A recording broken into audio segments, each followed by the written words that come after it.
Nauwi sa pananaksak ang away ng ilang kabataan sa Navotas na nag-ugat umano sa alitan. Paliwanag ng lalaking nanaksak, dinepensahan niya lang ang kanyang sarili. May unang balita si Bea Pinlac. Sa pool sa CCTV ang pagkaripas ng takbo ng grupo ng lalaking ito sa barangay NBBS Navotas pasado alas 8 kagabi. Ang tinatakbuhan umano nila, away kalyeng nagsimula sa suntukan at nauwi sa pananaksak. Yun po na ikwento ng naging witness natin, di umano away ng kabataan na yung isa pong minor is nagtamo po ng saksak sa kaliwang parte ng kanyang tiyan at saka sa balikat. Sa ngayon po, yung suspect po natin is minor din po. Sugatan ang 16 na taong gulang na lalaki na kabilang daw sa grupong nagtakbuhan. Ang pakay umano nila roon, resbakan ang menor de edad na dati na nilang nakaalitan sa lugar ayon sa isang saksi. Nagsiselfon lang po sa tapat ng bahay namin. Nang bigla po dumaan po yung mga kaibigan ko po, mga nagmamadali po sila. Kaya sinundan ko po sila, tapos yun nga po pala parang may re-rest ba, may nahanap po sila. Inabot po yung kaibigan ko ng saksak.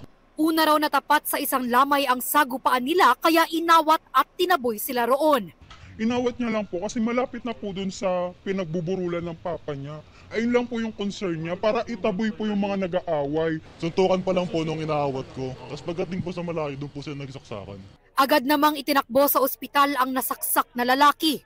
Depensa raw ng sumaksak sa kanya, self-defense ang nangyari. Base po doon sa nanaksak, pinagtanggol na papaluin daw po siya ng kahoy ng mga kaaway niya, kaya pinagtanggol niya lang daw yung sarili niya. Tinanong ko rin siya, saan mo nakuha yung kutsilyo? Inabot lang din daw sa kanya yung kutsilyo. Inaamin naman po ng bata na nanaksak na siya po yung sumaksak. Depensa lang daw po yun. Kayong ganyan, kami nang aawat lang kami dahil may patay kami. Wala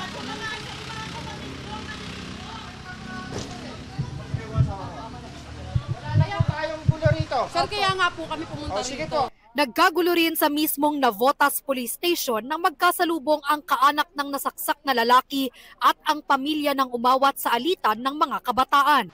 Kasi sinisisi nila yung umawat, hindi raw po masasaksak yung bata na yon kung di raw hinawakan ng umawat. Pero depensa ng kaanak ng umawat na lalaki, Ang concern lang po namin, binabalikan po nila kasi yung nag-awat. Bakit po? Para saan po?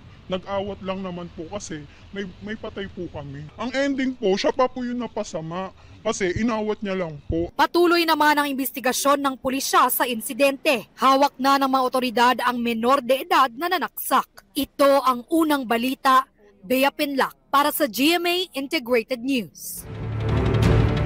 Igan, mauna ka sa mga balita. Mag-subscribe sa GMA Integrated News sa YouTube.